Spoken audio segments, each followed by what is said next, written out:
Buen día, el Señor les bendice.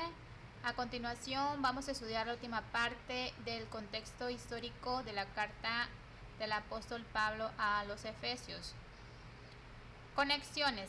El enlace principal de Efesios con el Antiguo Testamento está en el sorprendente para los judíos concepto de la iglesia como el cuerpo de Cristo, Efesios 5:32. Este asombroso misterio, una verdad no antes revelada, de la iglesia es que los gentiles son herederos juntamente con Israel, todos unidos como miembros de un cuerpo y que conjuntamente comparten la promesa de Jesucristo, Efesios 3:6. Este era un misterio totalmente escondido de los santos del Antiguo Testamento, Efesios 3, 5 y 9. Los israelitas, que eran verdaderos seguidores de Dios, siempre creyeron que solo ellos eran el pueblo elegido de Dios, Deuteronomio 7:6. El aceptar a los gentiles en un estatus igual en este nuevo paradigma fue extremadamente difícil y causó muchas disputas entre los creyentes judíos y gentiles convertidos.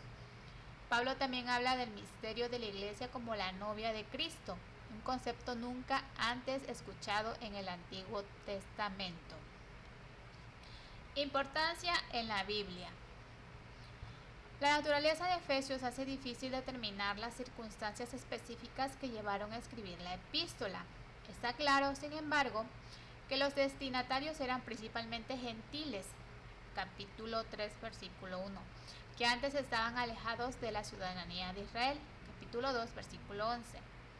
Ahora, gracias al don de Dios, disfrutaban de las bendiciones espirituales que proporciona Cristo. El tema de Efesios es la relación entre el Jesucristo celestial y su cuerpo aquí en la tierra, la iglesia. Cristo ahora reina sobre todo principado y autoridad y poder y señorío. Capítulo 1, versículo 21. Y sometió todas las cosas bajo sus pies. Capítulo 1, versículo 22. En su estado de exaltación, no se ha olvidado de su pueblo. Al contrario, se identifica plenamente con la iglesia que considera su cuerpo y la llena de su presencia. Capítulo 1, versículo 23, capítulo 3, versículo 19 y capítulo 4, versículo 10. La relación de esposo a esposa es una bella analogía que expresa el amor, el sacrificio y el señorío de Cristo por la iglesia. Capítulo 5, versículos 22 al 32. El Cristo entronizado habita por la fe en el corazón de los creyentes. Capítulo 3, versículo 17. Para que puedan disfrutar de su amor, no hay absolutamente nada que esté fuera de su alcance redentor. Capítulo 1, versículo 10, capítulo 3, versículo 18 y capítulo 4, versículo 9. La unión de Cristo con su iglesia se expresa también en la unidad de los creyentes. Lo que antes andaba lejos, apartados y separados de Dios, han sido hechos cercanos por la sangre de Cristo. Es más, los creyentes ahora son llevados por Cristo a sentarse con Él en los lugares celestiales. Capítulo 2, versículos del 5 al 6. Como los creyentes están con Él, procuran ser como Él y están solícitos en guardar la unidad del Espíritu en el vínculo de la paz. Capítulo 4, versículo 3. Él mismo es nuestra paz. Capítulo 2, versículo 14. Dice Pablo, y derriba las paredes y barreras que antes separaban a los judíos de los gentiles y los une en un espíritu ante el Padre. Capítulo 2, versículos del 14 al 22. Después de expresar estas maravillosas bendiciones espirituales, Pablo exhorta a los creyentes a que anden como es digno de los que han sido llamados. Capítulo 4, versículo 1. Este llamamiento es una útil demostración de ética cristiana. En vez de presentar leyes y regulaciones, Pablo dice en efecto que nuestra manera de vivir debe honrar al que nos llamó. Cristo libera al cristiano, pero éste tiene que dar cuenta a Cristo. Pablo hace varias declaraciones sobre cómo los creyentes pueden honrar a Cristo. Capítulo 4, versículo 17 y capítulo 5, versículo 9. Al capítulo 5, versículo 9. Pero la meta no es ganar mérito por medio de la moralidad.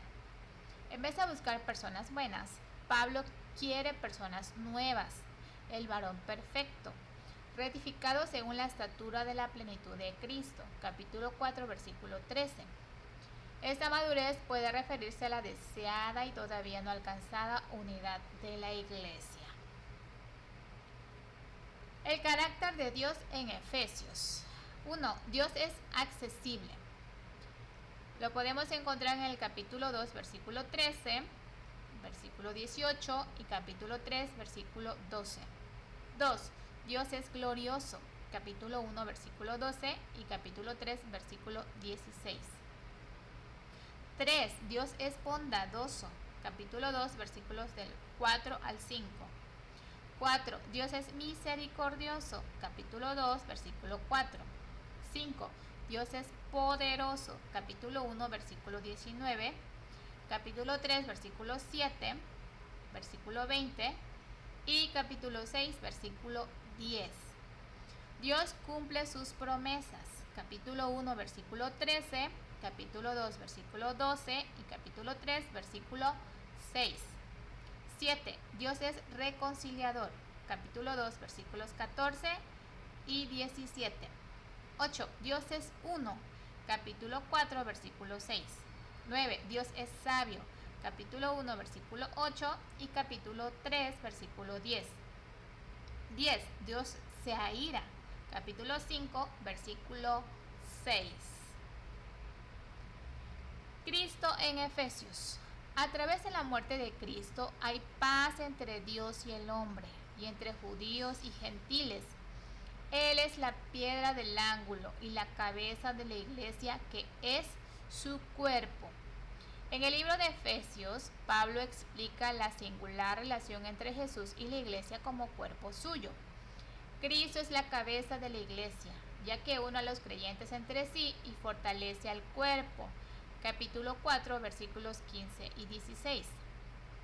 Pablo también se centra en la posición del creyente que está en Cristo.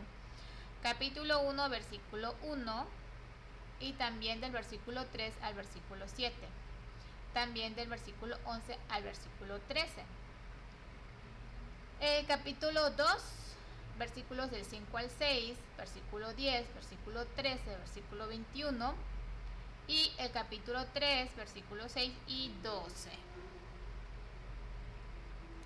Los 10 motivos de oración en Efesios.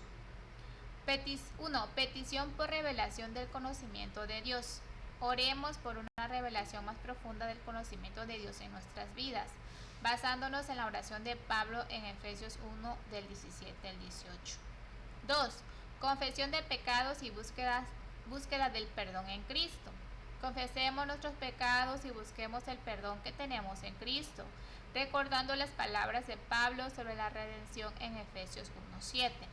3. Petición por fortaleza espiritual y revestimiento con la armadura de Dios. Oremos por fortaleza espiritual y revistámonos con la armadura de Dios, siguiendo las exhortaciones de Pablo en Efesios 6 del 10 al 18. Confesión de cualquier forma de amargura y búsqueda de perdonar. Confesemos cualquier forma de amargura en nuestras vidas y busquemos la capacidad de perdonar, basándonos en las instrucciones de Pablo en Efesios 4 del 31 al 32. 5. Petición por sabiduría en la vida diaria y toma de decisiones. Oremos por sabiduría en nuestras decisiones diarias, tomando inspiración de las exhortaciones de Pablo en Efesios, en el capítulo 5 del 15 al 17. 6.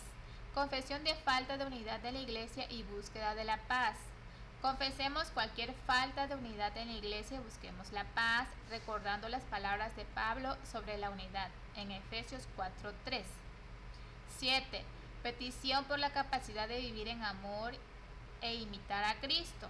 Oremos por la capacidad de vivir en amor y de imitar a Cristo en nuestras vidas, basándonos en las enseñanzas de Pablo en Efesios 5 del 1 al 2. 8. Confesión de cualquier forma de inmadurez espiritual y búsqueda de crecimiento.